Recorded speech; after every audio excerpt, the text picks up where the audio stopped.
Talked to somebody on the phone today, said that they had called their consultant, their billing service, whatever.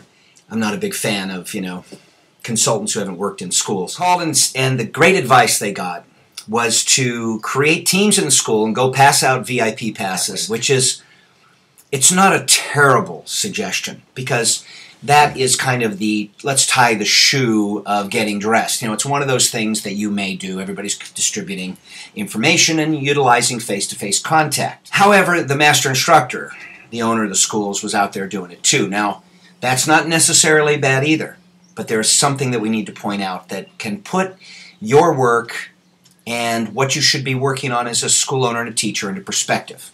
Now, I did some figuring. If your job is to bring in $100,000 a year to meet your school's budget, that means all the expenses, your payroll, all that stuff, $100,000 a year, that's $50 an hour. Pay somebody to come in and distribute flyers at $50 an hour, guest passes, maybe, if it got great return, maybe. $250,000 a year, which is just enough to survive in many big cities, that's $125 an hour. Now, am I going to send out the master instructor? This is my advice. I want you to go out and distribute guest passes because I want to generate $250,000 a year. That's $125 an hour. Not sure if it's worth it. If you want to generate $500,000 a year, that's $250 an hour. If you're the kind of owner who's going to generate $500,000 a year to pay all your expenses, your personal payroll, and all that stuff. If you're going to do $1 million a year, that's $500 an hour. Now, how do you earn $125 to $500 an hour as a school owner? It is not in the distribution of flyers. That is the job of someone you've hired to distribute flyers or organized a team. At $500 an hour, if I'm going to bring you in as an employee, and you're going to make $50, $125, $250, $375, or $500 a freaking hour, because that's the kind of income I expect you to generate for the school, you are going to be a manager of other people. You're going to get lots of things done through people who cost us a lot less, or even maybe pay us. You're also, at $500 an hour, you are going to write curriculum. You're going to be at the school board meetings. You're going to be in the Chamber of Commerce. You're going to be writing brilliant blogs, which become brilliant books. If I'm going to hire you for $500 an hour, if you're going to generate $1 million personal income or even $1 million gross income from your school, put it into perspective. You really have to perform. And so if I were training you and you were a school owner, I'd say, okay, listen. You've got 4 kinds of marketing. Dumbass marketing. And dumbass marketing, a great example of that is it's February 14th, it's Valentine's Day, and you're coming home from work and you remember you got to get something for your wife, it's Valentine's Day, so you stop by and get a plastic rose at a 7-Eleven and a bottle of, Mad Dog 2020. You, my friend, are a dumbass. Okay, then you've got good marketing, great marketing, and ingenious marketing. And I'm not hiring somebody for $50 an hour or more to do anything less than genius marketing. Does it mean you organize great marketing and initiate it? Yes. Does it mean you help people get good marketing, distribution, flyers, VIP passes? Of course. Does it mean you avoid dumbass marketing at all costs? But at $500 an hour, $50 an hour, $375, I think you get the picture, you can plan. You can mobilize, you can think, you can shake hands with the mayor.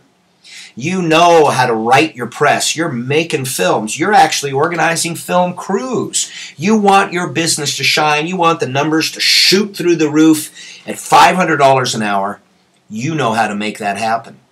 You are brilliant. You touch things, they turn to gold because your heart is pure, because your intentions are perfect.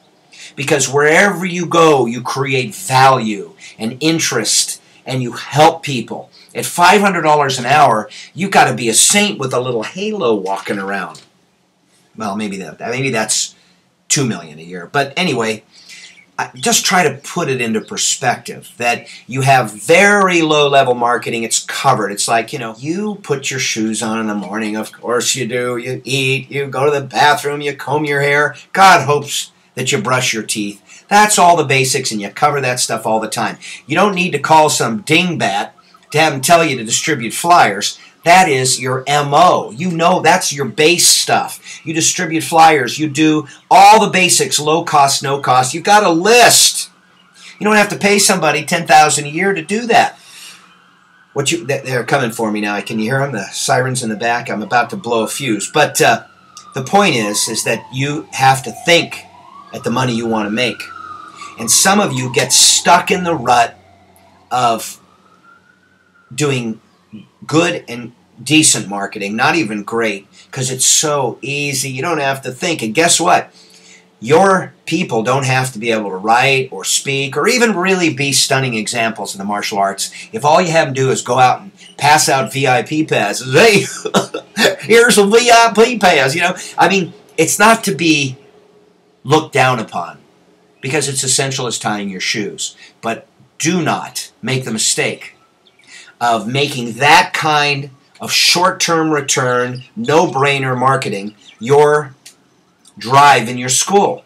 Well, you can, of course, but you'll be like every other strip mall karate school with no depth, with no connections, real connections in the community, where you're not doing anything but trying to get your gross up, because that's all you can focus on because you planted seeds right in your little area, and those are the only seeds you harvest because you haven't learned how to grow up and do it in your community. So ask me sometime and I'll tell you how I really feel. But anyway, I hope that helps you get some kind of perspective on the kind of work that you're supposed to be doing. You want to see that work manifest perfectly, or at least better than anybody else in the martial arts industry? Go to the 100.us.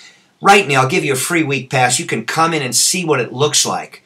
Like when I first joined Ernie Reyes' West Coast Martial Arts, I walked in and I saw what it looked like to be in a school where there were 7 national champions training in one class. I mean, there was an intensity, there was this energy, there was this momentum. That's what you'll see when you come in the 100 if you're ready. When the student's ready, the teacher appears. If you're not ready, keep looking. Eventually you'll come back around to it. And what we're doing is influencing the industry so that everybody's boat is raised, as is the old expression, when the rising tide lifts all boats. Okay, that's enough for today, isn't it? I'll talk to you next time. Thanks.